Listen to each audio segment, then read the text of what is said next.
आइए कलाम मुकद्दस को खोलें और मेरे साथ आप निकालें पुराने अहदनामे में से पैदाइश की किताब, उसका 26वां बाब।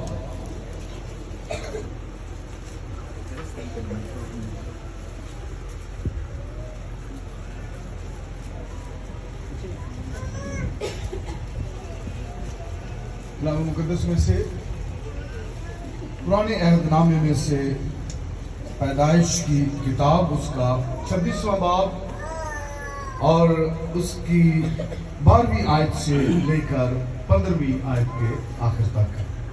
कलाम मुकद्दस में इस तरह से लिखा है, गौर से सुनिए।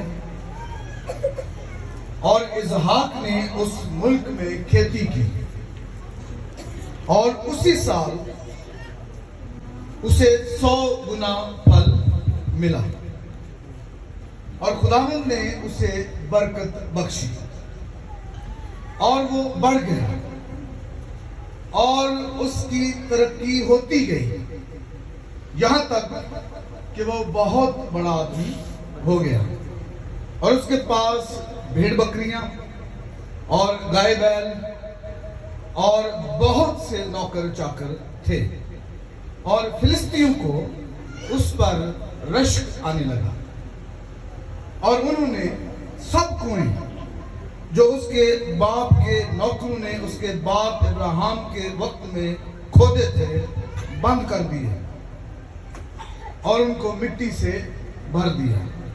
कलाम मुकद्दस के पढ़े और सोने जाने पर उसकी बरकत हो, आमीन। इसहाक एक ऐसा किरदार है, आप सब उससे वाकिफ हैं, और इसहाक की जो शिनाख्त है, उसकी जो आइडेंटिटी है, उसकी जो पहचान है, आप उससे भी वाकिफ हैं। उसकी सबसे बड़ी जो पहचान है वो ये है कि वो इब्राहिम का बेटा है। उसके बाद जो उसकी पहचान है वो वादे का फर्जंद है। उसके बाद उसकी बड़ी पहचान है कि वो याकूब का बाप है। उसके बाद उसकी जो बड़ी पहचान है वो ये है कि वो कुएं खोदने वाला है, कि उसके बाप के खोदे हुए कुएं जब फिलिस्तीनियों ने बुग़्ज़ में और कीने में आकर बंद कर दिए, मिट्टी से भर दिए, तो उसने वो सारे कुएं खोदे और दोबारा खोदे और उनके वही नाम रखे जो उसके बाप इब्राहिम ने रखे थे। ये भी उसकी बड़ी पहचान है। लेकिन इन दिनों जब मैं कलाम का मुतालिया कर रहा था, बार बार पादी साहब ने बोने का जिक्र किया, बीज बोने का जिक्र किया, तो उसकी पहचान, उसकी शनाख्त, उसकी आइडेंटिटी का एक और पहलू जो है वो दरियाफ्त हुआ। उसकी शनाख्त का एक और पहलू जो है वो सामने आया है और वो पहलू है बोने वाला, बीज बोने वाला। लेकिन बीज तो बहुत सारे लोगों ने बोया है, बहुत सारे लोग बोते हैं बीज, बहुत सारे जो है वो लोग फसलें उगाते हैं, बीज बोते हैं। लेकिन इसकी जो पहचान है, इसकी जो खूबसूरती है, इसका जो कमाल है वो ये है कि ये कहत में बीज बोता है जो कि कोई नहीं बोता। इसकी जो पहचान है वो क्या है? कहत में बीज बोने वाला, काल के दौरान बीज बोने वाला, सोइंग सीड इन एडवर्सिटी, तंगदस्ती की हालत में बीज बोने वाला। फिलिस्तीन की जमीन पर कहत था, बहुत बड़ा कहत था, भारी कहत था, और ये जरार के इलाके में फिलिस्तीन के अंदर मौजूद था। वहां पर ये जिंदगी बसर कर रहा था और वहां कहत पड़ गया और इसने अपने खानदान के साथ ये फैसला किया मिस्र को जाने का। और जब इसने मिस्र जाने का इरादा किया कि वहां पर खाने को मिलेगा, वहां हमारी गुजर बसर के लिए कुछ होगा, तो वहां पर खुदा ने इसको मिस्र में जाने से मना किया। क्या कहा खुदा?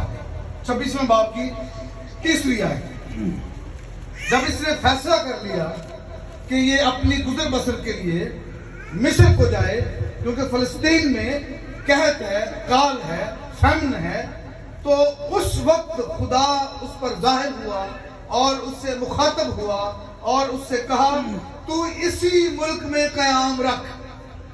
कहाँ रख? तू इसी मुल्क में, फिलिस्तीन में, जहां पर कहत है, काल है, फैमिन है, कुछ कुछ भी नहीं है, जमीनें बंजर है, आसमान बंद है, बारिश नहीं हो रही, इसके बावजूद तू इसी मुल्क में कयाम रख और मैं तेरे साथ रहूंगा और तुझे बरकत बख्शूंगा, क्योंकि मैं तुझे और तेरी नस्ल को ये सब मुल्क दूंगा और मैं उस कसम को जो मैंने तेरे बाप इब्राहिम से खाई पूरा करूंगा। क्या कहा खुदा ने?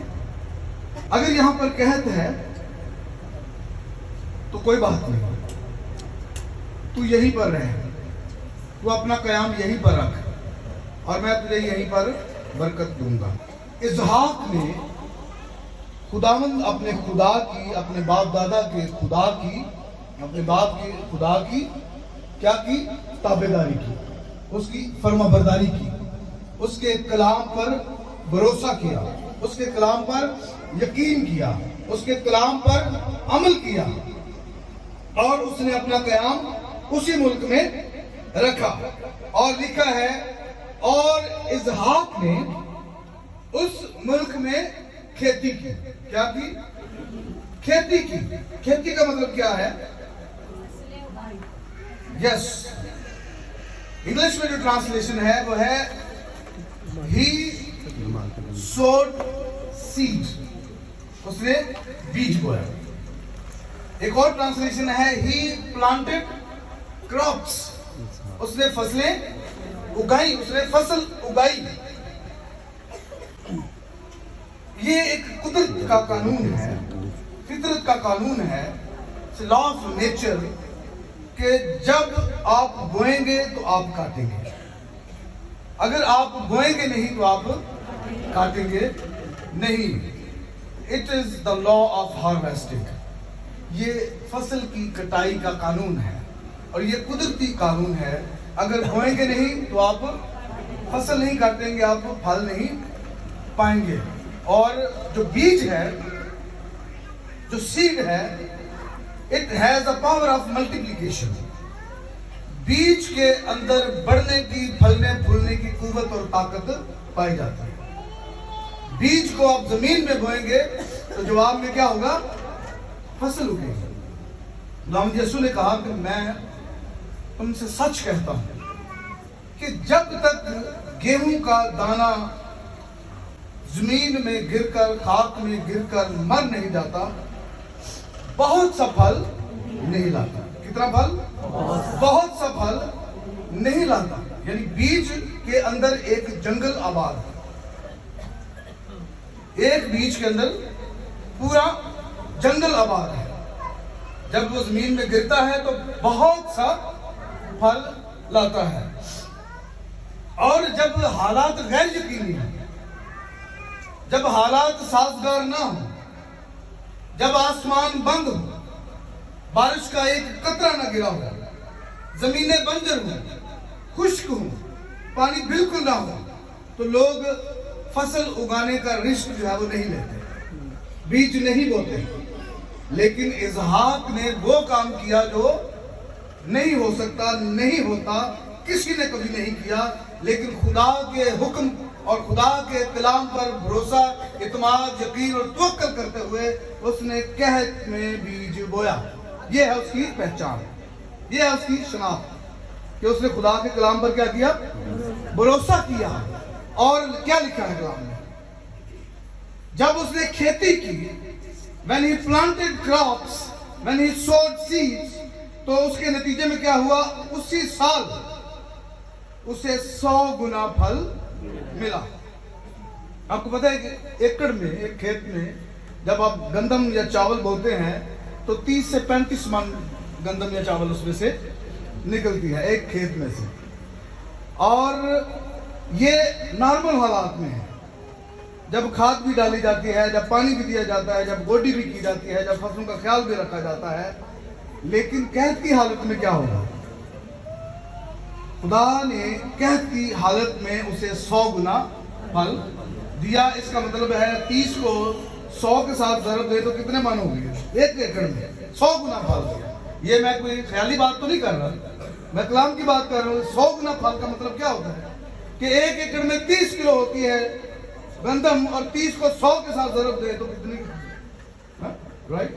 100%, 100%, 100%, 100 गुना, 100 गुना जो है वो उसको फल मिला।